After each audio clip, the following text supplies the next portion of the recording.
Minha nora deixou minha neta na minha casa por uma noite. Na manhã seguinte, a pequena me sussurrou entre lágrimas: Vovó, mamãe disse que não posso contar o que vi em casa. Quando perguntei o que ela tinha visto, sua resposta me fez ligar para a polícia imediatamente. Mas antes de continuar, confira se você já está inscrito no canal e escreva nos comentários: de onde você está assistindo este vídeo? Adoramos saber até onde nossas histórias estão chegando. Ainda me lembro daquela noite como se fosse ontem. A chuva fina caía lá fora, batendo suavemente nas janelas da minha pequena casa nos arredores do Rio de Janeiro. Eu estava preparando um chá de camomila quando ouvi batidas na porta. Eram quase 9 horas da noite. Ao abrir, encontrei minha nora, Débora, segurando a mão da minha netinha Bia. Débora parecia nervosa, os olhos inquietos movendo-se pelo quintal como se procurasse alguém nas sombras. Dona Teresa, preciso de um favor, ela falou, a voz tensa. Surgiu um turno extra no trabalho. Posso deixar a Bia com a senhora esta noite? Olhei para minha neta, tão pequena com seus 5 anos, agarrada ao seu coelhinho de pelúcia chamado Bolinha. Seus olhos grandes me fitavam com uma mistura de tristeza e súplica que apertou meu coração.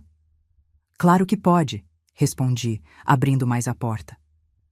Venha, Bia, a vovó fez biscoitos. Débora se abaixou para falar com Bia, segurando seus ombrinhos com força. Lembre-se do que conversamos, Bia. Seja uma boa menina para a vovó. Algo naquele tom me incomodou. Não era o tom carinhoso de uma mãe se despedindo da filha, mas tinha um quê de advertência que me causou um arrepio. Está tudo bem? Perguntei, enquanto Bia entrava lentamente. Tudo ótimo, Débora respondeu rápido demais. Volto amanhã cedo. Antes que eu pudesse perguntar mais detalhes, ela já tinha se virado e caminhava apressada para o carro. Observei-a partir, sentindo aquela inquietação que nós, avós, desenvolvemos ao longo da vida. Algo não estava certo. Fechei a porta e encontrei Bia parada no meio da sala, abraçada ao coelhinho de pelúcia, sem se mover. Vem, meu amor, vamos comer um pouco. Você deve estar com fome. Ela apenas balançou a cabeça negativamente, os olhos fixos no chão. Nem um biscoitinho? Fiz aqueles de chocolate que você gosta. Novamente, apenas um movimento silencioso de negação. Levei Bia para o quarto que mantinha preparado para suas visitas, decorado com estrelinhas que brilham no escuro. Normalmente, ela adorava contar quantas conseguia ver antes de pegar no sono. Mas naquela noite, ela apenas se deitou, abraçada ao coelhinho, quieta como nunca a tinha visto. Está tudo bem, querida? Perguntei, sentando-me na beirada da cama. Sim, vovó, respondeu num sussurro quase inaudível. Beijei sua testa e deixei a porta entreaberta, com a luzinha do corredor acesa. Durante a noite, levantei algumas vezes para verificá-la. Em uma delas, a encontrei acordada, olhando fixamente para o teto. Não consegue dormir, Bia? Ela apenas sacudiu a cabeça, apertando mais o coelhinho contra o peito. Quer que a vovó fique aqui um pouquinho? Um aceno afirmativo, mínimo, mas cheio de necessidade. Deitei-me ao seu lado, acariciando seus cabelos até que finalmente ela adormeceu. Mas seu sono era agitado, com pequenos gemidos e sobressaltos que me mantiveram alerta pelo resto da noite. Na manhã seguinte, preparei panquecas com calda de chocolate, o café da manhã favorito de Bia. Coloquei o prato à sua frente, esperando ver aquele sorriso que sempre iluminava seu rostinho quando lhe servia esse prato especial. Em vez disso, ela apenas olhou para a comida sem demonstrar entusiasmo, mexendo o garfo sem vontade. Não está com fome, querida? Ela deu de ombros, empurrando um pedacinho de panqueca pelo prato. Sentei-me ao seu lado, preocupada com sua apatia tão diferente da menina alegre que conhecia. Foi então que, sem levantar os olhos do prato, Bia falou em uma voz tão baixa que precisei me inclinar para ouvir. Vovó, mamãe disse que não posso contar o que vi em casa. Meu coração deu um salto. Tentei manter a voz calma, embora sentisse um frio na espinha. O que você viu em casa, meu amor? Bia continuou olhando para o prato, como se temesse que as paredes tivessem ouvidos. Depois de um longo silêncio, ela sussurrou: "Tem uma moça trancada no quartinho do fundo. Ela chora todas as noites." O garfo que eu segurava caiu sobre a mesa com um tinido que pareceu ecoar na cozinha silenciosa. Bia finalmente levantou os olhos, cheios de medo e de lágrimas contidas. "A moça tem as mãos machucadas", continuou em um fio de voz. "Ela pede para sair, mas o tio Ricardo não deixa." "Tio Ricardo?" perguntei, tentando processar o que estava ouvindo. Ricardo era irmão de Débora, um homem calado e distante que raramente via nas reuniões familiares. Bia assentiu, apertando Bolinha contra o peito. "Ele fica bravo quando eu chego perto do quartinho. Uma vez ele gritou comigo. Disse que se eu contasse para alguém, ia me trancar lá também." Senti o sangue gelando nas veias. Milhares de pensamentos passaram pela minha mente em um instante. Incredulidade, horror, negação. Queria acreditar que era apenas imaginação infantil, talvez um pesadelo confundido com realidade. Mas os olhos de Bia, aqueles olhos sinceros de criança, me diziam que havia verdade em suas palavras. "Há quanto tempo essa moça está lá, Bia?" perguntei, segurando suas mãozinhas trêmulas. "Não sei. Faz muitos dias. Mamãe disse que eu não posso falar sobre isso com ninguém, nem com o papai no céu." O pai de Bia, meu filho Gustavo, havia falecido em um acidente de carro 2 anos antes. Desde então, Débora havia mudado. Ficara mais fechada, mais distante. Começou a trabalhar em horários estranhos, a deixar Bia comigo com frequência cada vez maior. Mas nunca, nem nos meus piores pesadelos, imaginei que algo tão terrível pudesse estar acontecendo. "Você viu esta moça, Bia? Você a viu de verdade?" Ela assentiu lentamente. Uma vez a porta estava um pouquinho aberta. Ela estava sentada no colchão. Estava chorando. Bia hesitou. Então acrescentou: "Ela pediu para eu chamar ajuda." Mas aí o tio Ricardo me viu e fechou a porta. Ele ficou muito bravo. Não consegui mais conter minhas lágrimas. Abracei Bia com força, tentando protegê-la com meu corpo, como se o perigo estivesse ali, naquele momento. Minha mente trabalhava freneticamente. E se fosse verdade? E se houvesse realmente alguém mantido em cativeiro na casa de Débora? Como isso poderia estar acontecendo bem debaixo dos nossos narizes? "Vovó", Bia sussurrou contra meu ombro. "A mamãe vai ficar brava comigo?" Eu prometi não contar. "Não, meu amor", respondi, afagando seus cabelos. "Você fez a coisa certa. Às vezes, mesmo quando os adultos pedem para guardarmos segredos, precisamos contar se alguém pode estar em perigo." Levantei-me da mesa, as pernas trêmulas. Peguei o telefone e, com os dedos hesitantes, disquei o número da polícia. Enquanto aguardava, olhava para Bia, tão pequena e assustada, e rezava para que estivesse fazendo a coisa certa. "Polícia Civil, bom dia", respondeu uma voz do outro lado. "Bom dia", minha voz falhou. Eu preciso denunciar algo grave." "Pode falar, senhora." Respirei fundo e comecei. "Meu nome é Teresa Oliveira. Minha neta de 5 anos acaba de me contar que há uma mulher sendo mantida em cativeiro na casa da mãe dela." Os próximos acontecimentos se desenrolaram como um filme em câmera lenta. Ao desligar o telefone, abracei Bia novamente, prometendo que tudo ficaria bem, embora meu próprio coração estivesse apertado de incerteza. "Vovó está com medo?" Bia perguntou, percebendo o meu tremor. "Um pouquinho", admiti. "Mas as pessoas corajosas também sentem medo, sabia? O importante é fazer o que é certo, mesmo com medo." Ela assentiu, séria. "Como nos desenhos que o papai assistia comigo." Sorri com tristeza, lembrando como meu filho adorava assistir aos super-heróis com Bia no colo. Gustavo teria ficado orgulhoso da coragem dela. Cerca de 20 minutos depois, 2 policiais chegaram à minha porta.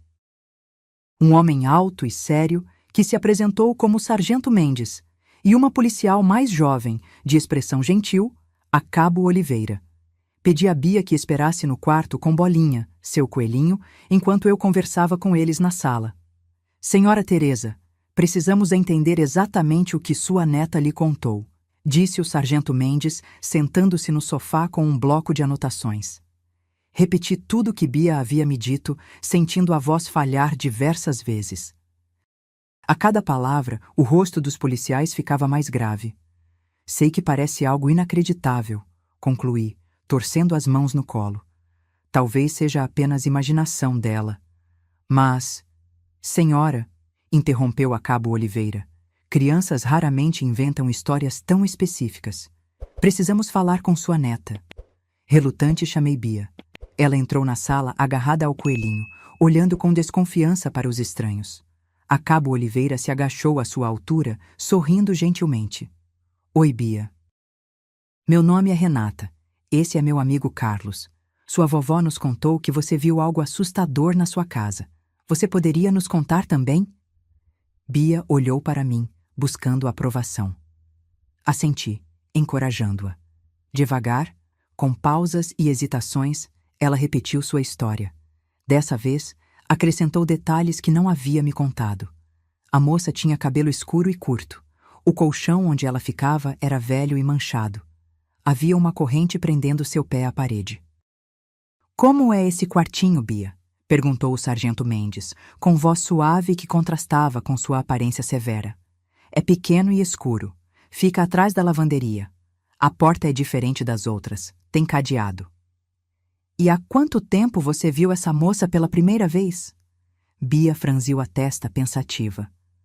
Depois do aniversário da minha amiga Júlia, tinha bolo de chocolate. Isso foi há quase 2 semanas, expliquei. Os policiais trocaram olhares significativos. O sargento Mendes se levantou, afastando-se um pouco para falar ao rádio. A Cabo Oliveira continuou conversando com Bia sobre coisas triviais, seu coelhinho, suas cores favoritas, a escola.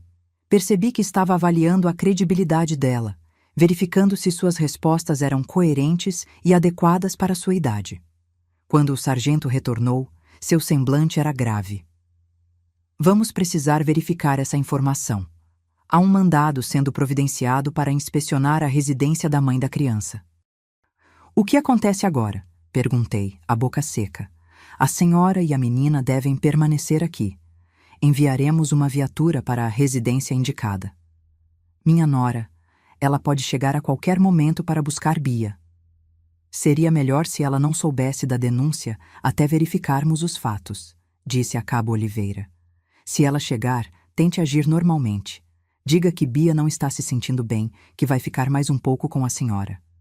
Os policiais se despediram, prometendo retornar com notícias. Bia, que observava tudo em silêncio, veio se aninhar em meu colo assim que a porta se fechou. Vovó, a moça vai ficar bem? Espero que sim, meu amor, respondi, abraçando-a forte.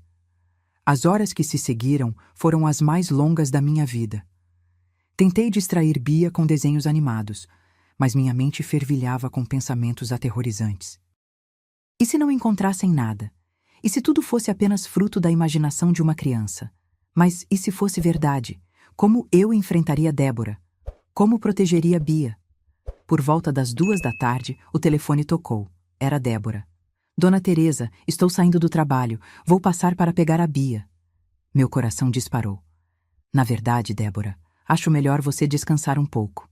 Bia está com uma febrezinha, dei um antitérmico e agora ela está dormindo. Pode deixá-la comigo mais um dia.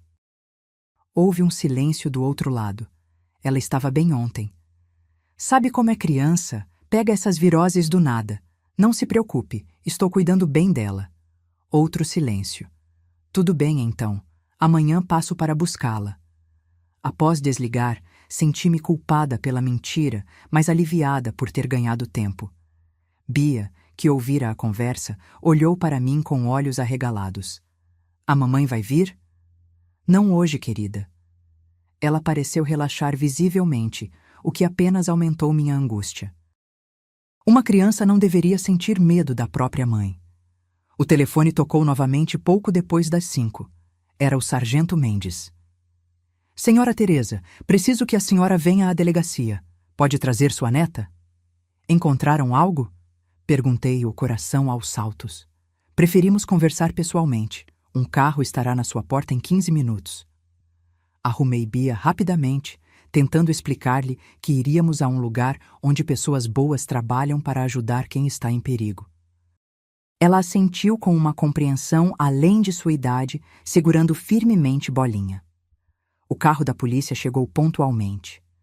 Durante o trajeto, Bia ficou silenciosa, olhando pela janela com uma expressão que nenhuma criança de 5 anos deveria ter, uma mistura de alívio e apreensão. Ao chegarmos à delegacia, fomos conduzidas a uma sala pequena, mas confortável. A Cabo Oliveira já nos aguardava, acompanhada por uma mulher que se apresentou como psicóloga infantil. Senhora Teresa, começou a Cabo, fizemos uma busca na residência indicada e... Ela hesitou, olhando brevemente para Bia. Doutora Márcia vai levar Bia para conhecer a sala de jogos enquanto conversamos, pode ser? Assenti, tentando esconder meu nervosismo. Bia olhou para mim insegura. Vai ficar tudo bem, amor. Vovó estará aqui esperando. Quando ficamos sozinhas, a Cabo Oliveira respirou fundo. Senhora Teresa, encontramos exatamente o que sua neta descreveu. Um cômodo escondido atrás da lavanderia, adaptado como cativeiro. Havia um colchão, correntes presas à parede e... Ela fez uma pausa, como se buscasse palavras. E a moça? Perguntei, quase sem voz. Encontramos uma jovem de aproximadamente 20 anos, em condições precárias. Ela está agora no hospital, recebendo cuidados. Seu nome é Vanessa Silva, estava desaparecida há 2 semanas. A família já foi notificada. Cobri a boca com as mãos, sentindo lágrimas escorrerem pelo rosto. Era verdade. Tudo o que Bia havia dito era verdade. Sua nora não estava no local, mas seu cunhado, Ricardo, foi detido no momento da busca. Ele tentou fugir pelos fundos. E Débora? Perguntei, a voz embargada. Ela sabia? Estava envolvida? A Cabo Oliveira hesitou. Ainda estamos investigando o grau de participação dela. Mas com base nas evidências encontradas e no depoimento da vítima, é provável que ela tivesse conhecimento da situação. Fechei os olhos, sentindo como se o mundo desmoronasse. Como Débora, que um dia foi uma mãe amorosa, poderia ter se tornado cúmplice de algo tão horrível? O que havia acontecido com ela após a morte de Gustavo? O que acontece agora com Bia? Perguntei, voltando à realidade mais urgente. Por enquanto, ela ficará sob sua guarda. Vamos precisar de um depoimento formal seu, e a psicóloga fará algumas sessões com Bia para avaliar o impacto emocional dessa situação. Saí daquela sala carregando um peso no coração que nunca imaginei que poderia suportar. Quando encontrei Bia, ela estava desenhando, aparentemente tranquila. Ao me ver, correu para meus braços. Vovó, a moça tá bem? Perguntou com olhos esperançosos. Sim, querida, respondi, abraçando-a forte. Ela está sendo cuidada por médicos. Você ajudou a salvá-la, sabia? Bia sorriu, um sorriso pequeno e hesitante, mas que me deu forças para enfrentar o que viria pela frente. Naquele momento, jurei que faria tudo ao meu alcance para protegê-la, para reconstruir sua infância roubada e ajudá-la a encontrar novamente a alegria que merecia. Enquanto saíamos da delegacia, a luz do entardecer dourava os prédios ao redor. Olhei para o céu, pensando em Gustavo, desejando que ele pudesse me dar força para o que estava por vir. Vou cuidar dela, meu filho, prometi em silêncio. Vou cuidar da nossa menina. Os dias que se seguiram à descoberta foram um turbilhão de emoções e procedimentos. A polícia organizou uma operação para localizar Débora, que não retornou para casa após nossa conversa ao telefone. Mais tarde, descobrimos que ela havia fugido para a casa de uma prima em outra cidade, onde foi finalmente detida. Durante todo esse tempo, mantive Bia protegida em minha casa, tentando criar uma bolha de normalidade no meio daquele caos. As sessões com a psicóloga infantil, doutora Márcia, começaram imediatamente, 3 vezes por semana. Eu aguardava na sala de espera, roendo as unhas de ansiedade, enquanto Bia conversava e desenhava com a especialista. Como ela está? Perguntei após a terceira sessão, quando Bia foi levada por uma assistente para escolher um livro na pequena biblioteca do consultório. Doutora Márcia me ofereceu um sorriso cansado, mas gentil. Bia é uma criança incrivelmente resiliente, Dona Teresa. Ela foi exposta a uma situação traumática, sem dúvida, mas o fato de ter contado para a senhora e ter sido acreditada e protegida faz toda a diferença. Ela fala sobre o que aconteceu, sobre o que viu? Sim, de forma gradual. É importante não pressioná-la. Ela está processando tudo à sua maneira. A psicóloga hesitou, ajustando os óculos. Há algo que me preocupa, no entanto. Bia tem demonstrado medo de que a mãe venha buscá-la. Senti um nó na garganta. Isso também me preocupa. Legalmente, não sei quais são meus direitos como avó. Já conversei com o conselho tutelar. Considerando as circunstâncias e o envolvimento da mãe em um crime grave, é provável que você consiga a guarda provisória sem dificuldades. Recomendarei isso em meu relatório. Assenti, grata. A ideia de perder Bia para o sistema de adoção ou para algum parente distante me aterrorizava tanto quanto a possibilidade de Débora recuperá-la algum dia. Uma semana após a descoberta, recebi uma ligação da Cabo Oliveira, pedindo que eu comparecesse à delegacia. Deixei Bia com minha vizinha, Dona Ivone, que havia se tornado um apoio inestimável naqueles dias difíceis. Na delegacia, fui informada que a jovem resgatada, Vanessa Silva, havia melhorado o suficiente para prestar depoimento completo. A história que emergiu era ainda mais perturbadora do que eu imaginava. Ricardo, irmão de Débora, estava envolvido com um grupo que traficava mulheres jovens para exploração sexual. Vanessa havia sido sequestrada quando voltava da faculdade, escolhida por seu perfil. Jovem, sem parentes próximos na cidade, estudante que vivia sozinha. O plano era mantê-la temporariamente na casa de Débora antes de transportá-la para outro estado. E minha nora? Perguntei com voz trêmula. Qual era o papel dela nisso tudo? O sargento Mendes folheou algumas páginas do relatório à sua frente. Segundo o depoimento da vítima e as evidências coletadas, sua nora fornecia o local e ajudava a monitorar as vítimas. Ela recebia uma porcentagem pelo serviço. Mas por quê? Perguntei, as lágrimas escorrendo sem controle. Ela não precisava de dinheiro. Eu a ajudava financeiramente desde a morte do meu filho. Infelizmente, senhora, muitas vezes o dinheiro é apenas parte da motivação. Sua nora passou por um interrogatório preliminar e alega que foi coagida pelo irmão. Diz que temia por sua vida e pela segurança da filha. Balancei a cabeça, incrédula. Ela expôs a própria filha ao perigo. Bia viu coisas que nenhuma criança deveria ver. Exatamente por isso estamos contestando essa versão, disse a Cabo Oliveira. Se ela realmente temesse pela segurança da filha, teria procurado ajuda, ou pelo menos mantido a criança longe daquela casa. Saí da delegacia com o coração ainda mais pesado. No caminho para casa, parei em uma praça, precisando de um momento sozinha antes de enfrentar Bia com um sorriso forçado. Sentei-me em um banco, observando crianças brincarem no parquinho, enquanto suas mães conversavam nos bancos próximos. Como Débora pôde fazer isso? A pergunta martelava em minha mente sem encontrar resposta. Lembrei-me do dia do casamento dela com meu filho. Tão jovens, tão cheios de sonhos.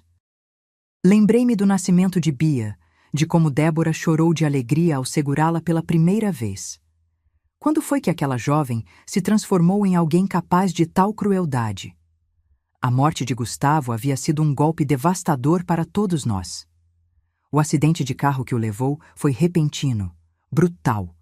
Mas enquanto eu mergulhei no luto, tentando manter-me firme para ajudar a cuidar de Bia, Débora pareceu se fechar em uma casca de amargura. Começou a se afastar, a faltar aos almoços de família, a criar desculpas para não me deixar ver Bia. Pensei que fosse apenas o luto manifestando-se de forma diferente. Talvez eu devesse ter percebido os sinais, notado as mudanças mais profundas, questionado mais. A culpa pesou em meus ombros como uma manta de chumbo. Ao voltar para casa, encontrei Bia desenhando na mesa da cozinha, enquanto Dona Ivone preparava um lanche. O desenho mostrava duas figuras de mãos dadas em frente a uma casa amarela, ela e eu. "Olha, vovó, somos nós na sua casa", exclamou ao me ver. Forcei um sorriso, embora sentisse as lágrimas ameaçando cair. "Está lindo, meu amor." Dona Ivone percebeu meu estado e sutilmente levou Bia para ver os pintinhos que haviam nascido em seu quintal, dando-me alguns minutos para me recompor.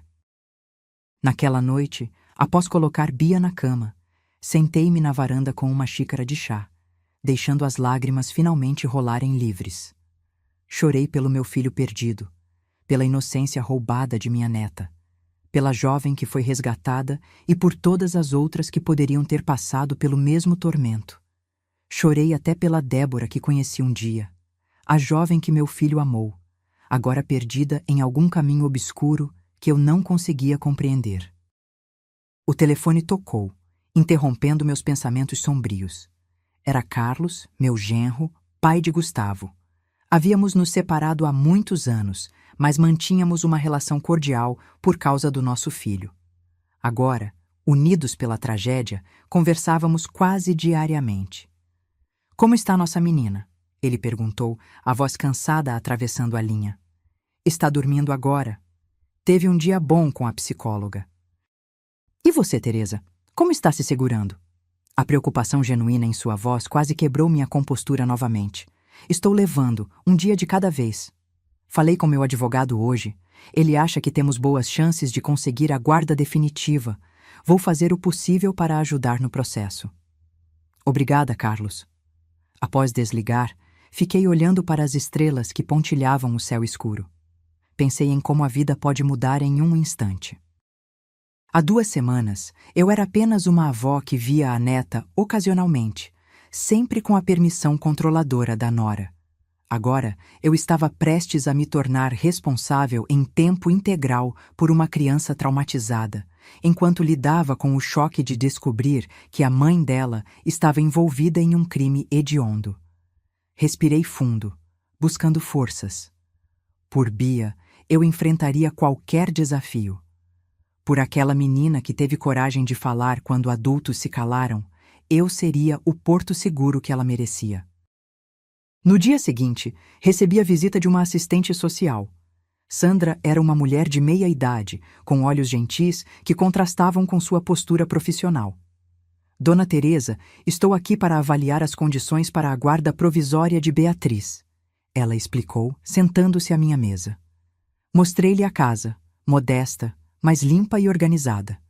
O quarto que Bia ocupava, decorado com estrelas no teto e uma pequena estante com livros infantis. A escola próxima, onde eu já havia feito uma consulta para transferência. Falei sobre minha aposentadoria como professora primária, que me permitia estar presente em tempo integral, e sobre a rede de apoio que começava a se formar. Dona Ivone, algumas amigas professoras dispostas a ajudar com reforço escolar, e Carlos, que prometeu suporte financeiro. Sandra tomou notas, fez perguntas e finalmente sorriu. "Vou recomendar a guarda provisória para a senhora." O relatório da psicóloga infantil também é muito favorável.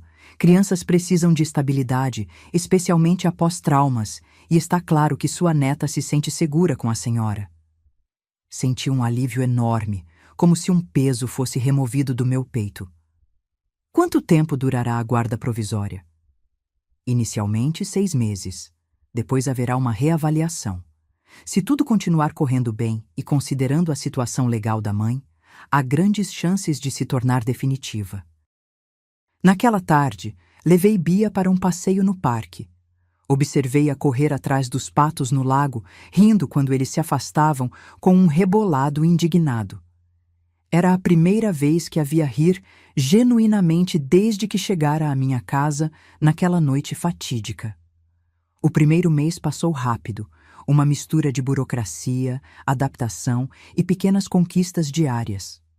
Recebi a guarda provisória de Bia, um documento que segurei com mãos trêmulas, sentindo seu peso muito além das poucas folhas de papel. Era responsabilidade, compromisso, uma nova chance para nós duas. A transferência escolar foi concluída e Bia começou a frequentar a Escola Municipal Santa Clara, a apenas 2 quadras de casa. Nos primeiros dias, acompanhei-a até a porta da sala, observando sua hesitação ao se separar de mim, o aperto mais forte em minha mão antes de soltar. Vou estar aqui na saída, prometo, eu dizia, ajeitando sua mochila nas costas pequenas. Jura, vovó? Juro, meu amor. Bem aqui neste mesmo lugar. A professora, Márcia, uma jovem de sorriso fácil que eu havia conhecido anteriormente, recebeu Bia com especial atenção.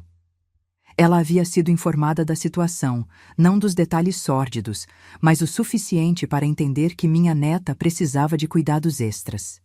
Em casa, estabelecemos novas rotinas. Café da manhã juntas, escola, almoço, tarefas, um tempo para brincar, jantar, banho e uma história antes de dormir. A previsibilidade dessas rotinas parecia acalmar Bia, dando-lhe a segurança que tanto precisava.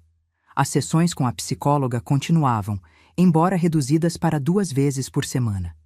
Ela está se abrindo mais, doutora Márcia me disse após a 8ª sessão. Hoje falou sobre como se sentia quando via aquela jovem no quartinho. O que ela disse? Perguntei, temendo a resposta. Disse que ficava com muito medo que a mãe a deixasse lá também. Que às vezes sonhava que estava presa naquele quarto escuro. Senti um aperto no peito, imaginando o terror que minha pequena neta deve ter sentido. Isso é normal? Esses sonhos? Perfeitamente normal para o trauma que ela vivenciou. O importante é que ela está falando sobre isso, está processando, e esses pesadelos já estão diminuindo, não é? Assenti. De fato, Bia tinha menos episódios de acordar chorando no meio da noite, chamando por mim. Na 6ª semana após a descoberta, recebi um telefonema da delegacia. Era a Cabo Oliveira, informando que Débora havia aceitado colaborar com a investigação em troca de uma possível redução de pena. Ela deu informações sobre outros membros do esquema, explicou a policial. Graças a isso, conseguimos desmantelar uma rede maior de tráfico de pessoas que operava em 3 estados. Ela perguntou pela filha? Indaguei, um misto de raiva e tristeza na voz. Houve uma pausa do outro lado. Sim, senhora. Ela pergunta sobre Beatriz em todos os interrogatórios. Não sabia o que sentir. Por um lado, havia alívio em saber que Débora não havia abandonado completamente seus instintos maternos. Por outro, uma indignação profunda por ela sequer ousar perguntar pela filha que havia exposto a tanto perigo. Ela pediu para vê-la, continuou a Cabo. Mas isso só acontecerá se a psicóloga aprovar e se a senhora consentir, claro.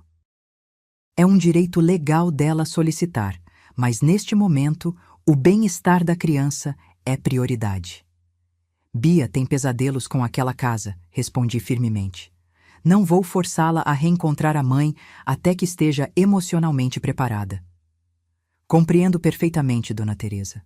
Transmitiremos sua decisão à detenta. Detenta. A palavra ecoou em minha mente por dias. Débora, que um dia foi minha nora, que embalou minha neta em seus braços, agora era classificada como detenta. Como a vida pode mudar tão drasticamente?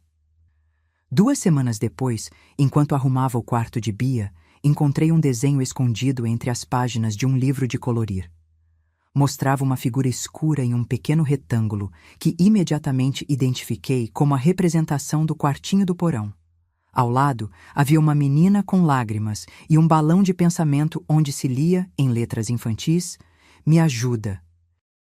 Sentei-me na beirada da cama, segurando aquele pedaço de papel como se fosse uma bomba prestes a explodir. Deveria mostrar à psicóloga? Conversar com Bia sobre isso? Fingir que não vi? Optei por deixar o desenho onde estava, respeitando o espaço de Bia, mas mencionei o achado para a doutora Márcia na próxima sessão. Ela assentiu, sem surpresa. É um bom sinal que ela esteja expressando esses sentimentos através da arte. Eventualmente, ela vai se sentir segura o suficiente para falar mais diretamente sobre isso. Não force. A vida seguiu seu curso. Os dias foram se tornando semanas. As semanas viraram meses. Pequenas vitórias se acumulavam. O primeiro dia sem choro na escola, a primeira noite completa sem pesadelos. A primeira vez que Bia contou animadamente sobre uma nova amiga. A primeira gargalhada genuína durante um jogo de tabuleiro. Foi numa tarde de domingo, 4 meses após aquela manhã fatídica, que tive uma das conversas mais difíceis com Bia. Estávamos no quintal, ela brincando com bolhas de sabão enquanto eu regava as plantas. "Vovó!" chamou, sua voz pequena carregando uma seriedade incomum. "Sim, querida. A mamãe vai voltar para me buscar um dia?" Senti meu coração parar por um segundo.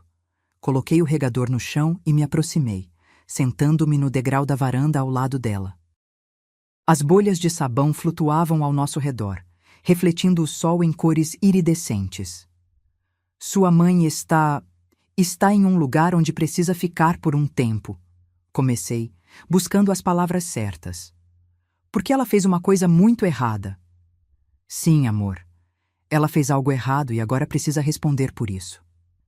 Bia ficou em silêncio por um momento, observando uma bolha pousar suavemente em uma flor antes de estourar. "Eu não quero voltar para lá", disse finalmente, sua voz um sussurro. "Tenho medo daquele quartinho." Abracei-a com força, sentindo sua pequena cabeça repousar em meu peito. "Você não precisa ter medo, Bia. Você vai ficar aqui comigo. Esta é sua casa agora." "Para sempre?" A pergunta pairou entre nós, carregada de esperança e medo. Eu sabia que não podia prometer para sempre. O sistema judiciário, por mais que tivesse se mostrado a nosso favor, poderia mudar de ideia. Débora, após cumprir sua pena, poderia lutar pela guarda novamente. Mas naquele momento, olhando nos olhos castanhos de minha neta, tão parecidos com os de meu filho, decidi oferecer a única promessa que podia cumprir. "Vou fazer tudo o que puder para que fiquemos juntas, meu amor. Tudo." Ela sorriu, parecendo satisfeita com a resposta, e voltou a brincar com as bolhas. Observei-a correr pelo quintal, perseguindo esferas transparentes que refletiam o mundo em miniatura antes de desaparecer. Pensei em como a vida é frágil e preciosa, como pode se transformar ou se romper em um instante. No final daquele mês, Vanessa Silva, a jovem que Bia ajudara a salvar, pediu para nos visitar. Hesitei inicialmente, temendo que o encontro pudesse trazer lembranças dolorosas para minha neta. Consultei a psicóloga, que surpreendentemente aprovou a ideia. Pode ajudar Bia a ver um desfecho positivo para tudo isso. Ver que aquela moça está bem, que ela realmente ajudou a salvá-la. Preparei Bia para a visita com cuidado, explicando quem viria e perguntando se ela se sentia confortável com isso. Ela ficou pensativa por um momento. Depois assentiu. "Quero ver se ela está feliz agora, vovó." Vanessa chegou numa tarde ensolarada, trazendo um buquê de flores para mim e um pacote embrulhado para Bia. Era uma jovem bonita, com olhos gentis que carregavam uma sombra de tristeza, mas também uma força surpreendente. Sentamos no jardim, com limonada e biscoitos, um encontro que poderia parecer normal para qualquer observador externo, mas que estava carregado de emoções para todos nós. Bia ficou tímida inicialmente, escondendo-se parcialmente atrás de mim. Vanessa não forçou a aproximação, apenas conversou tranquilamente sobre sua recuperação, seus estudos que havia retomado, sua família que a apoiava. "Você sabe, Bia," ela disse finalmente, sua voz suave, "que você é minha heroína?" Bia arregalou os olhos, surpresa. "Eu?" "Sim. Foi você quem teve a coragem de contar sobre mim quando todos os adultos estavam com medo ou não queriam ver. Você salvou minha vida." Vi os ombros pequenos de Bia se endireitarem ligeiramente, um brilho diferente surgindo em seus olhos. Não era orgulho exatamente, mas talvez o primeiro vislumbre de compreensão de que mesmo alguém pequeno pode fazer grande diferença no mundo. Vanessa entregou o presente a Bia. Um livro de histórias sobre uma menina corajosa que enfrenta aventuras e salva um reino encantado. Na dedicatória havia escrito: "Para minha heroína de verdade, com carinho, Vanessa." Após a visita de Vanessa, notei uma mudança sutil em Bia. Ela começou a falar mais abertamente sobre o que tinha acontecido, não apenas com a psicóloga, mas comigo também. À noite, enquanto eu escovava seus cabelos antes de dormir, ela compartilhava pequenos fragmentos de lembranças. "A moça sempre pedia água, vovó. Eu escutava ela pedindo, mas tinha medo de levar. Não foi sua culpa, meu amor. Você era só uma criança assustada. Eu contei para a mamãe uma vez que ouvi a moça chorando. Ela ficou muito brava." Essas confissões vinham como gotas de chuva, espaçadas, imprevisíveis, mas trazendo alívio após a tempestade. A cada história compartilhada, Bia parecia soltar um pouco do peso que carregava. No 6º mês, exatamente quando nossa guarda provisória seria reavaliada, recebi uma notícia que mudou tudo. Ricardo, o irmão de Débora, havia sido morto em uma rebelião no presídio onde estava detido. A notícia me atingiu como um raio, não pela perda daquele homem que eu mal conhecia e que tinha causado tanto sofrimento, mas pelo que isso significava para o processo. "Débora está cooperando ainda mais agora", explicou o advogado que Carlos havia contratado para nos ajudar. "Sem a influência do irmão, ela está revelando detalhes que não havia mencionado antes. Está tentando reduzir sua pena a todo custo." "Isso afeta nossa situação com Bia?" perguntei apreensiva.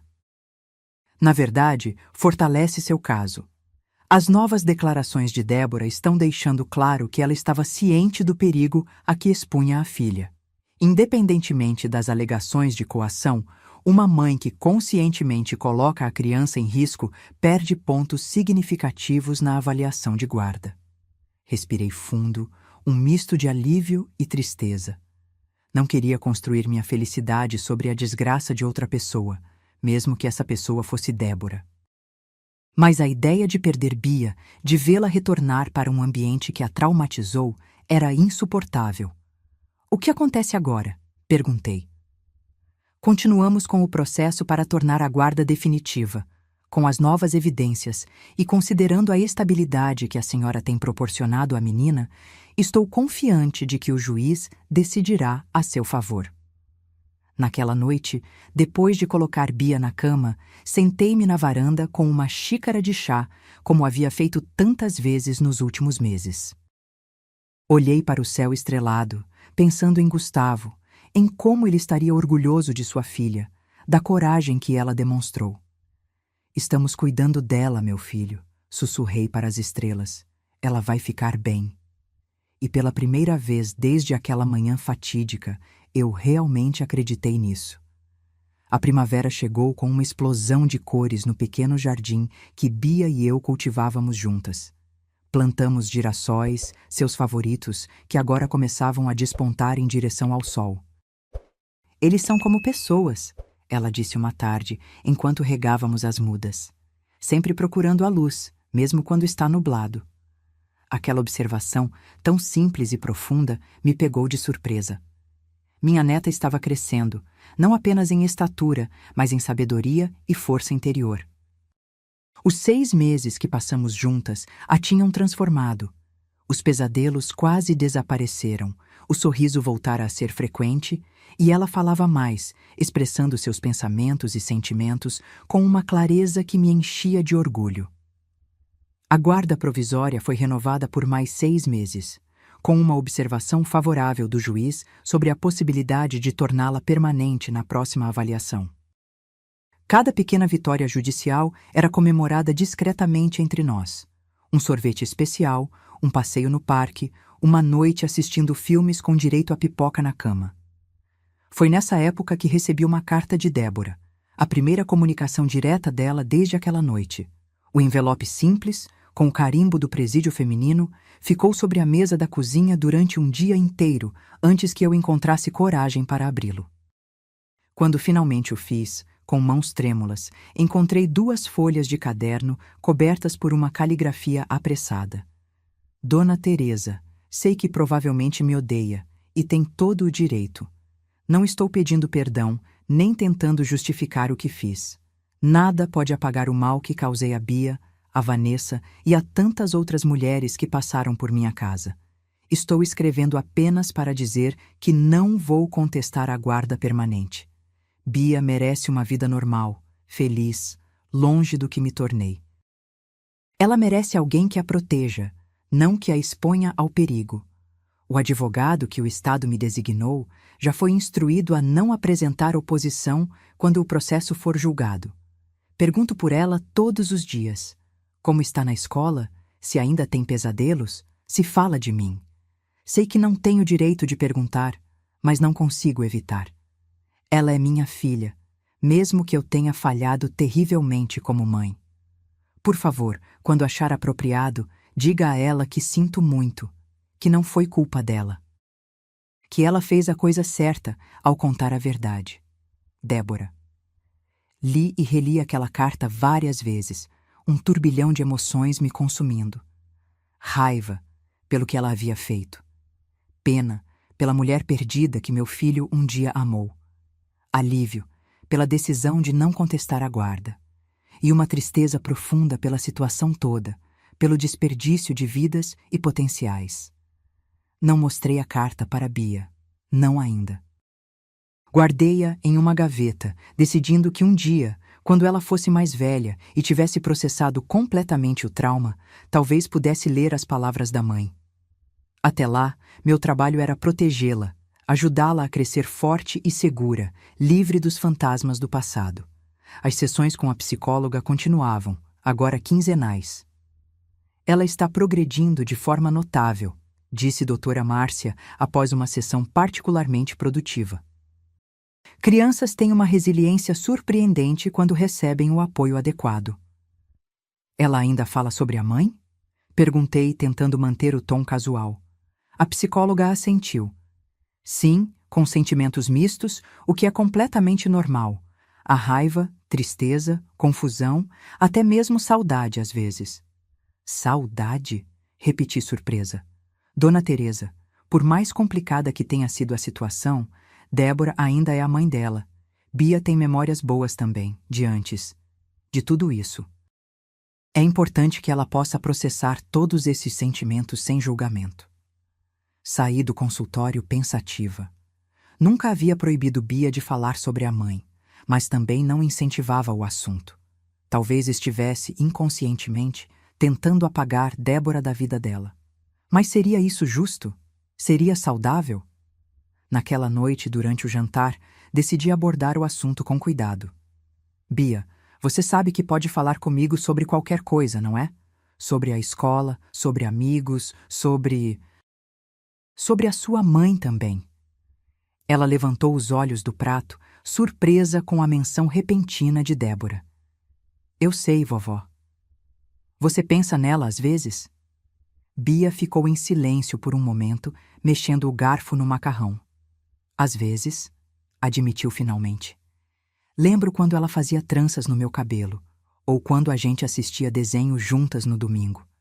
Assenti, encorajando-a a continuar. Mas também lembro quando ela gritava comigo por causa do quartinho, quando ela ficava com aquele olhar assustador. Ela fez uma pausa, engolindo em seco. Às vezes, eu não sei se devo sentir saudade ou ficar com raiva. Você pode sentir as duas coisas, meu amor. Sentimentos são assim mesmo, complicados. Não existe certo ou errado no que você sente. Ela assentiu, parecendo aliviada por poder expressar essa confusão em voz alta. A mamãe vai ficar presa para sempre? A pergunta me pegou desprevenida. Não para sempre, querida. Ela cometeu erros graves e precisa responder por eles.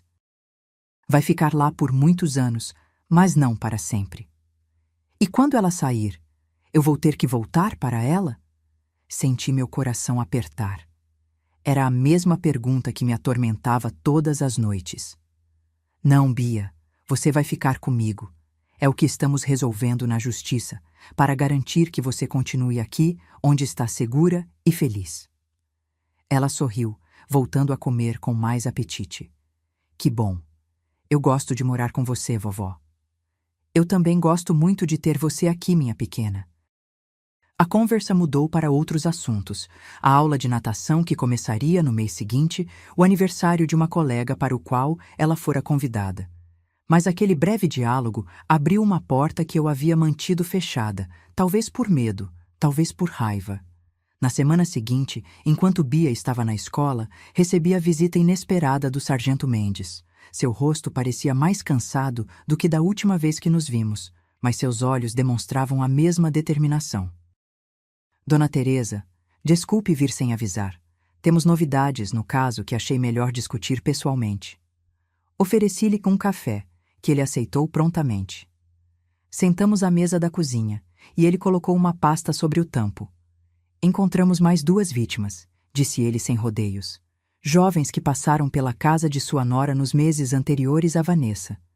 Elas viram notícias sobre o caso e decidiram se apresentar. Senti um frio na espinha. Meu Deus! E Bia? Pelo que pudemos apurar, ela provavelmente viu uma delas. A outra esteve lá quando Bia passava o fim de semana com a senhora. Ele fez uma pausa, tomando um gole de café. Isso torna o caso ainda mais grave para Débora e Ricardo. A sentença será mais longa do que inicialmente prevíamos. A notícia deveria me dar algum alívio. Afinal, significava que Débora ficaria presa por mais tempo, sem possibilidade de reivindicar Bia. Mas só consegui sentir uma profunda tristeza. Quantas vidas destruídas, quantas famílias afetadas por aquele horror. Como elas estão? As outras moças? Perguntei. Recebendo apoio psicológico. A primeira já voltou para sua cidade natal, está com a família. A segunda ainda está prestando depoimentos. Ambas mencionaram ter ouvido uma criança na casa. Fechei os olhos por um momento, imaginando o terror daquelas mulheres, trancadas naquele porão sombrio, ouvindo os passos de uma criança acima delas, sabendo que havia alguém que poderia ajudar, mas não podia. Queríamos saber se a senhora permite que mostremos algumas fotos a Bia. Apenas para identificação, nada explícito. Absolutamente não, respondi sem hesitar. Ela finalmente está começando a se recuperar. Não vou expô-la a mais trauma. Para minha surpresa, o sargento assentiu sem argumentar. Compreendo completamente. Foi apenas uma sugestão da promotoria, mas seu bem-estar vem primeiro. Temos evidências suficientes mesmo sem isso. Quando ele partiu, fiquei um longo tempo parada na varanda, observando as nuvens se moverem lentamente pelo céu. Pensei em todas aquelas mulheres, Vanessa e as outras 2, e em como suas vidas tinham se cruzado com a de Bia de maneira tão terrível. Pensei em como minha neta, com apenas 5 anos, teve a coragem que faltou a tantos adultos. À noite, ao colocar Bia na cama, observei seu rostinho sereno enquanto ela abraçava Bolinha, o coelhinho de pelúcia que não largava. Ela já parecia maior, o rosto perdendo aos poucos aquela redondeza infantil. O tempo estava passando, e com ele, vagarosamente, as feridas iam cicatrizando. Vovó? Ela chamou sonolenta quando eu já estava saindo do quarto. Sim, querida. Você acha que o papai ficaria bravo com a mamãe pelo que ela fez? A pergunta me pegou de surpresa. Bia raramente falava sobre o pai, que morrera quando ela tinha apenas 2 anos. Sentei-me na beira da cama, ajeitando o cobertor sobre ela. Seu pai amava muito a sua mãe, Bia, e ele ficaria triste com tudo isso. Mas, principalmente, ele ficaria muito orgulhoso de você, por ter sido tão corajosa. Você acha que ele me vê lá do céu? Tenho certeza absoluta, respondi, sentindo a emoção apertar minha garganta. Ele te ama muito e está sempre olhando por você. Ela sorriu, fechando os olhos. Boa noite, vovó. Te amo. Também te amo, minha pequena, mais do que tudo no mundo. Saí do quarto com o coração cheio, de tristeza pelo passado, mas também de esperança pelo futuro. Bia estava encontrando seu caminho através daquele labirinto de emoções confusas. E eu estaria ao seu lado a cada passo. No mês seguinte, recebi a notícia que tanto aguardávamos, a sentença de Débora. 15 anos de prisão, com possibilidade de progressão de regime após 1/3 da pena. Ricardo recebeu uma sentença ainda mais longa, 25 anos, por seu papel de liderança no esquema criminoso. Junto com a notícia da sentença, veio a decisão sobre a guarda de Bia.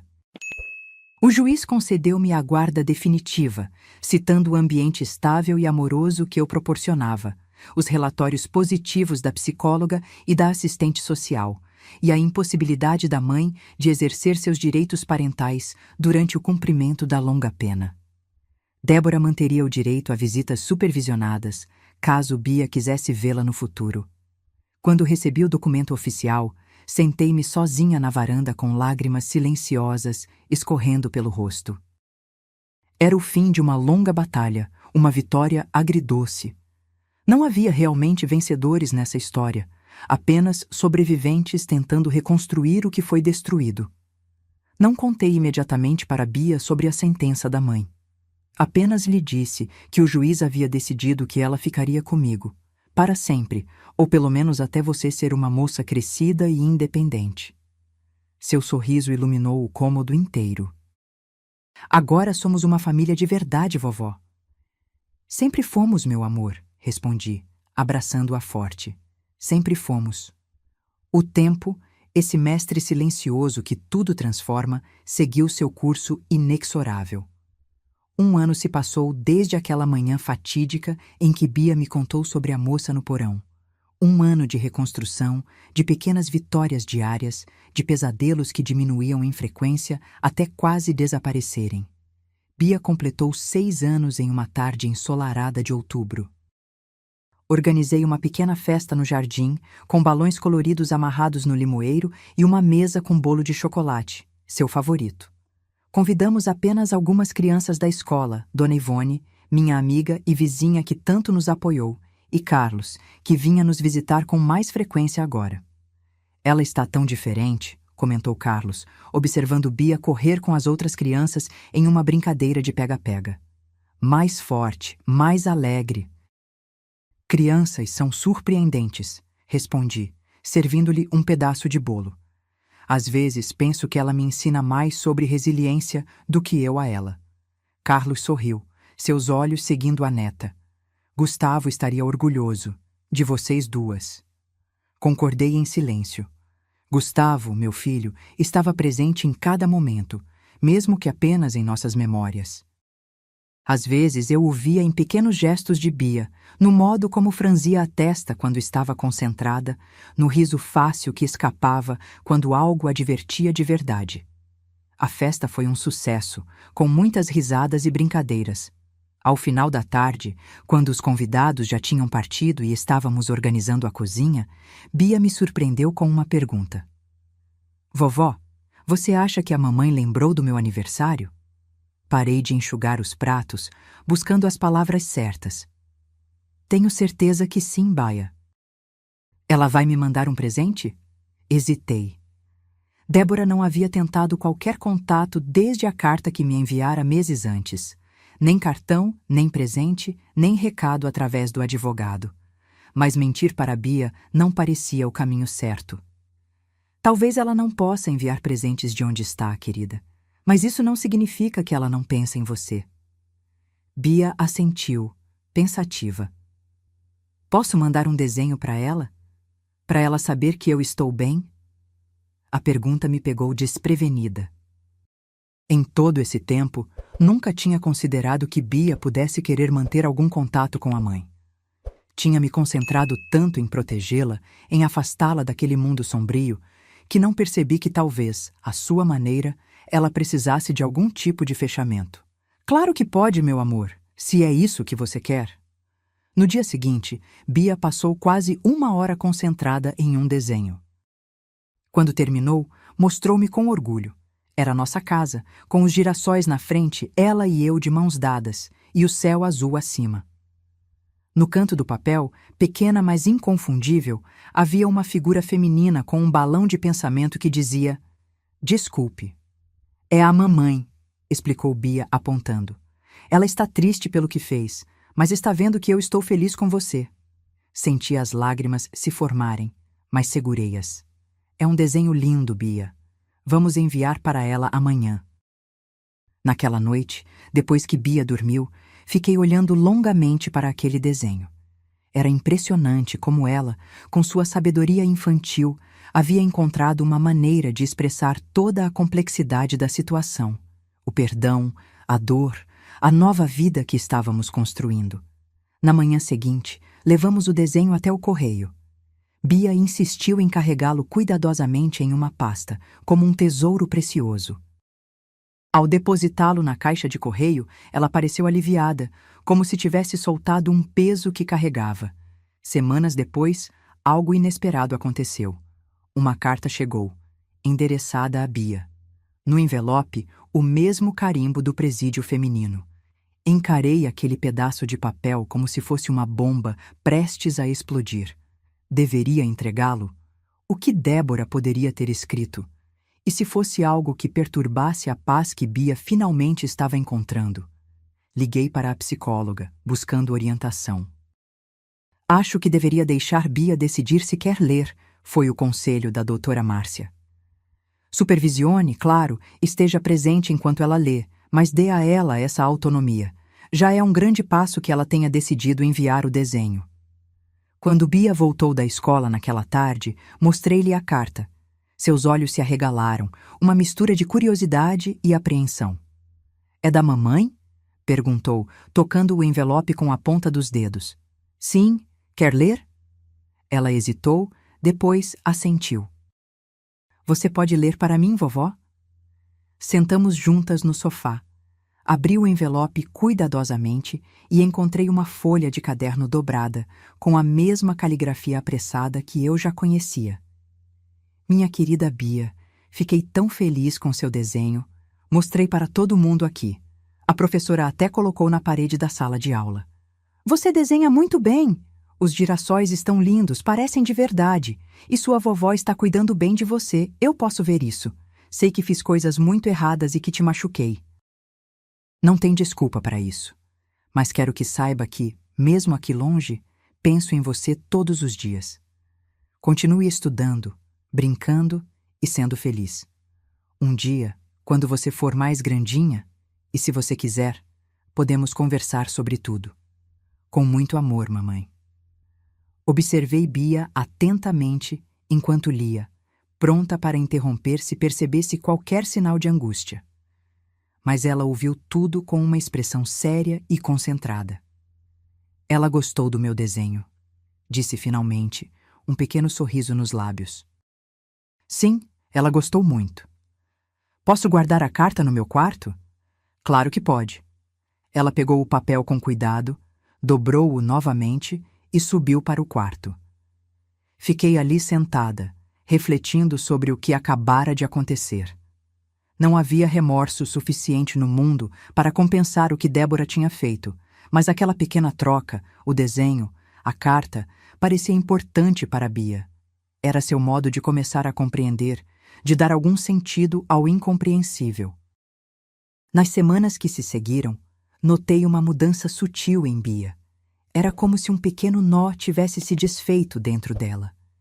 Ela falava mais livremente sobre a mãe, às vezes compartilhando memórias antigas durante o jantar ou antes de dormir.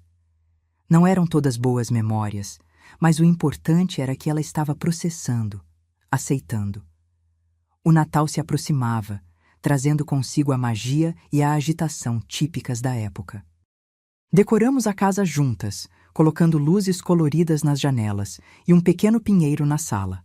Bia ficou especialmente empolgada com os enfeites, pendurando-os cuidadosamente nos galhos. Vovó? Chamou ela enquanto ajeitava uma estrela prateada. Podemos comprar um presente para a mamãe? A pergunta me surpreendeu, mas tentei não demonstrar. O que você gostaria de dar para ela? Bia pensou por um momento.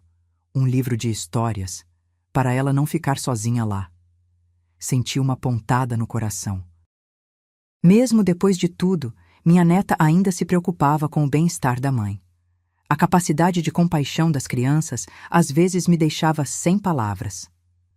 Acho uma ótima ideia. Vamos escolher um livro bem bonito. No dia seguinte, fomos à pequena livraria do centro. Bia passou quase 1 hora examinando cada opção, até finalmente escolher um volume de contos clássicos com ilustrações coloridas. Este, disse decidida. Tem histórias que ela lia para mim antes de tudo ficar diferente. Compramos o livro e, em casa, Bia fez questão de embrulhá-lo ela mesma, com papel vermelho e uma fita dourada um pouco torta. Dentro, colocou um cartão simples onde escreveu com sua caligrafia infantil: Feliz Natal, mamãe, com amor, Bia. Enviamos o pacote 1 semana antes do Natal e Bia parecia genuinamente feliz com o gesto. Não era perdão. Uma criança de 6 anos dificilmente compreende a dimensão de perdoar algo tão grave. Mas era uma forma de reconexão em seus próprios termos, no seu próprio ritmo. Na véspera de Natal, recebemos a visita de Carlos, que trazia presentes para Bia e um bolo de nozes que sabia ser meu favorito. Jantamos juntos, cantamos algumas canções natalinas e observamos Bia abrir seus presentes com alegria genuína. Mais tarde, quando ela já dormia, Carlos e eu ficamos na varanda, tomando um chá quente enquanto contemplávamos as estrelas. Você já pensou em contar a verdade toda para ela? Perguntou ele de repente. Sobre o que Débora e Ricardo realmente faziam? Sobre o tráfico de pessoas? Balancei a cabeça. Ainda não. A psicóloga acha que devemos esperar ela ter idade suficiente para compreender. Por enquanto, ela sabe que a mãe fez algo errado, algo que machucou aquela moça e outras pessoas. Isso é o suficiente por enquanto. Ele assentiu, pensativo. Você está certa. Algumas verdades são pesadas demais para ombros tão pequenos. Ficamos em silêncio por um tempo, cada um perdido em seus próprios pensamentos. Finalmente, Carlos falou novamente. Sabe, Teresa, tenho pensado muito ultimamente sobre nós. Olhei para ele surpresa. Carlos e eu tínhamos nos separado quando Gustavo tinha apenas 10 anos, após anos de um casamento que lentamente se desgastou. Mantivemos um relacionamento cordial por causa do filho, mas sempre houve uma distância cuidadosamente cultivada entre nós. Esta tragédia nos aproximou de novo, ele continuou. E tenho percebido o quanto você é importante para mim, o quanto sempre foi. Senti meu coração acelerar ligeiramente. Aos 58 anos, não esperava me sentir assim novamente. Aquela mistura de ansiedade e expectativa, como uma adolescente. Carlos, eu... Não precisa dizer nada agora, ele sorriu, cobrindo minha mão com a dele. Só quero que saiba que estou aqui, não apenas por Bia, mas por você também. Naquela noite, deitada em minha cama, pensei em como a vida dá voltas inesperadas. Em 1 ano, havia perdido e encontrado, chorado e sorrido, enfrentado o pior e descoberto forças que nem sabia possuir. E agora, quando menos esperava, surgia a possibilidade de um recomeço com Carlos. No dia seguinte, Natal, acordei com Bia pulando na minha cama, animada para abrir os presentes que Papai Noel havia deixado sob a árvore. Seu entusiasmo era contagiante, e logo estávamos as duas na sala, entre papéis de embrulho rasgados e exclamações de alegria. No meio da tarde, quando Bia brincava com seus novos brinquedos, o telefone tocou. Era da penitenciária feminina. Senhora Teresa Oliveira? Uma voz feminina perguntou. Aqui é a assistente social Renata Campos, do presídio. Estou ligando porque Débora Silva recebeu o presente que vocês enviaram e gostaria de agradecer pessoalmente à filha.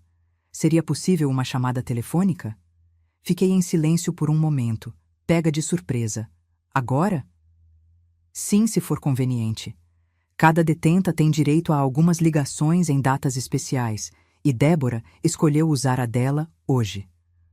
Olhei para Bia, absorta em sua brincadeira, o rosto iluminado pela alegria infantil do Natal. Seria justo interromper esse momento? Mas também não seria justo negar-lhe a chance de falar com a mãe se era isso que ambas queriam? Só um momento, disse a assistente social. Cobri o telefone com a mão e chamei Bia. Querida, sua mãe está no telefone. Quer falar com ela? Os olhos de Bia se arregalaram, uma mistura de surpresa e incerteza. Por um momento, pensei que ela recusaria. Então, lentamente, estendeu a mão para o telefone. Alô? Disse timidamente. Do outro lado da linha, pude ouvir a voz embargada de Débora, mesmo sem distinguir as palavras. Bia ouvia atentamente, respondendo com monossílabos a princípio, depois com frases curtas. Sim, eu gostei. A vovó me deu uma bicicleta nova. Estamos comendo peru. A conversa durou apenas alguns minutos. Quando terminou, Bia me devolveu o telefone com um pequeno sorriso. A mamãe gostou muito do livro. Ela disse que vai ler todas as noites. Que bom, querida. Você está bem? Ela assentiu, voltando para seus brinquedos com naturalidade, como se aquela breve chamada telefônica fosse apenas mais um evento normal do dia. Mas eu notei uma leveza em seus movimentos, como se um pequeno peso tivesse sido removido de seus ombros.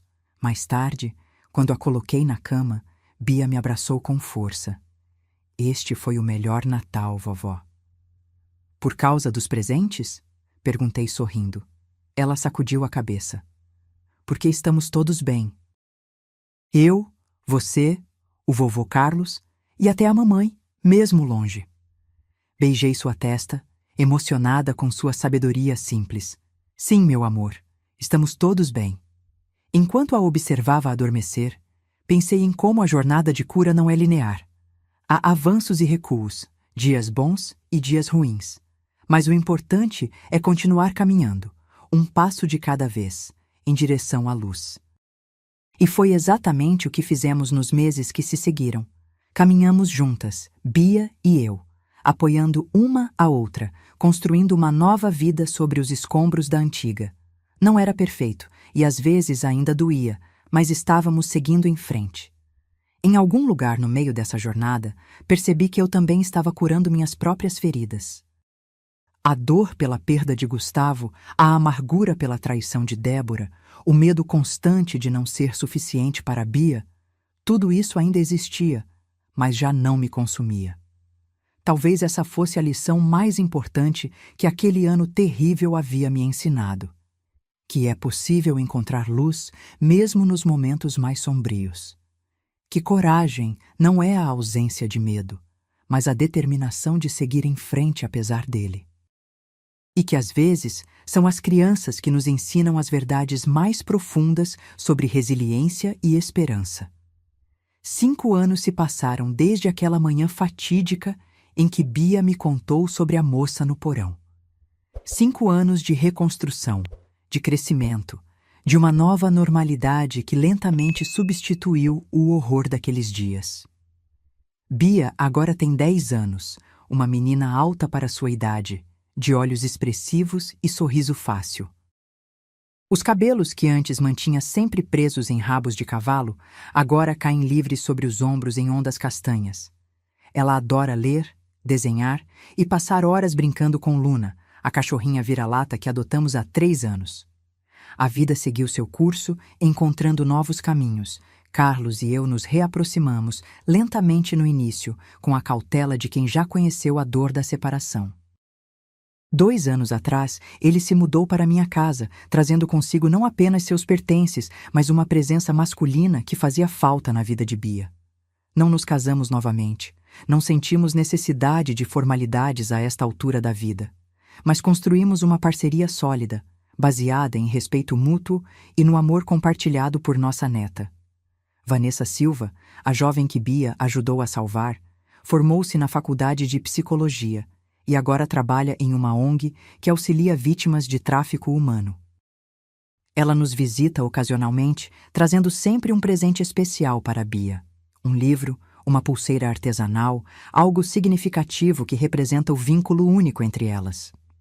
Em sua última visita, contou-nos que estava noiva e fez questão de convidar Bia para ser daminha em seu casamento. Se não fosse por você, eu não estaria aqui hoje, disse ela, abraçando minha neta. Você é minha pequena heroína.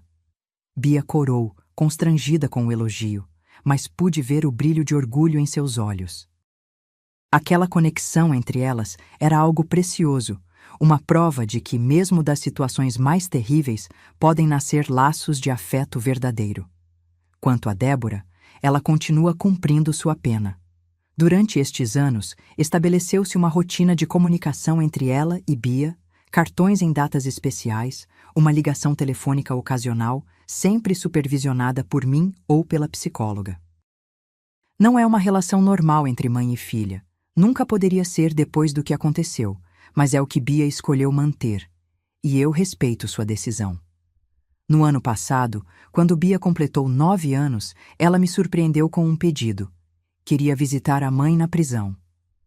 Tem certeza, querida? Perguntei apreensiva. Não precisa fazer isso se não quiser. Eu quero, vovó, respondeu com uma determinação surpreendente. Preciso ver como ela está. Não para morar com ela de novo ou nada assim. Só para saber. Consultamos a doutora Márcia, que ainda acompanhava Bia, embora com sessões menos frequentes. Ela apoiou a ideia, considerando a parte importante do processo de cura. Bia está pronta para esse passo, afirmou. Ela compreende a situação em um nível apropriado para sua idade. Não vejo contraindicações psicológicas para a visita. Assim, em uma manhã de sábado, levei Bia ao presídio feminino. O local era menos assustador do que eu imaginava. Limpo, organizado, com salas de visitas decoradas com desenhos coloridos, feitos pelas próprias detentas. Ainda assim, o som das grades se fechando atrás de nós fez meu coração apertar. Débora esperava na sala de visitas, sentada rigidamente à mesa. 5 anos de prisão haviam deixado marcas, o rosto mais magro, algumas rugas precoces, os cabelos sem o brilho de antes. Quando nos viu, seus olhos se encheram de lágrimas. Bia, sussurrou, como se não acreditasse que a filha estava realmente ali. Minha neta hesitou por um momento, depois caminhou lentamente até a mãe. Não houve o abraço emocionado que talvez Débora esperasse. Apenas um "Oi, mamãe", tímido e contido. Sentei-me a alguns metros de distância, dando-lhes privacidade, mas mantendo-me por perto caso Bia precisasse de mim. A conversa entre elas começou hesitante, com perguntas simples sobre a escola, sobre Luna, sobre os amigos de Bia. Aos poucos, a tensão diminuiu ligeiramente e vi minha neta relaxar um pouco. Em determinado momento, Débora estendeu a mão sobre a mesa, como se quisesse tocar a filha. Bia não recuou, mas também não correspondeu ao gesto. Apenas olhou para aquela mão estendida e depois para o rosto da mãe. "Você está melhor agora?" perguntou com uma seriedade que partiu meu coração. Débora engoliu em seco, lágrimas escorrendo sem controle. "Estou tentando, Bia. Estou tentando muito." Minha neta assentiu com uma compreensão além de sua idade. Que bom. Quando deixamos o presídio, Bia estava quieta, absorta em seus pensamentos. Não a pressionei com perguntas, esperando que ela falasse quando estivesse pronta. No caminho para casa, parei em uma sorveteria, nossa pequena tradição após consultas ou eventos difíceis. Enquanto saboreávamos nossos sorvetes, Bia finalmente falou. Ela parece triste. Sim, respondi simplesmente. Ela está. Mas não parece mais assustadora como antes. Parece só uma pessoa. Aquela observação, tão simples e profunda, me mostrou o quanto minha neta havia crescido, não apenas em estatura, mas em sabedoria e compreensão. Como você se sente? Perguntei. Ela pensou por um momento lambendo o sorvete.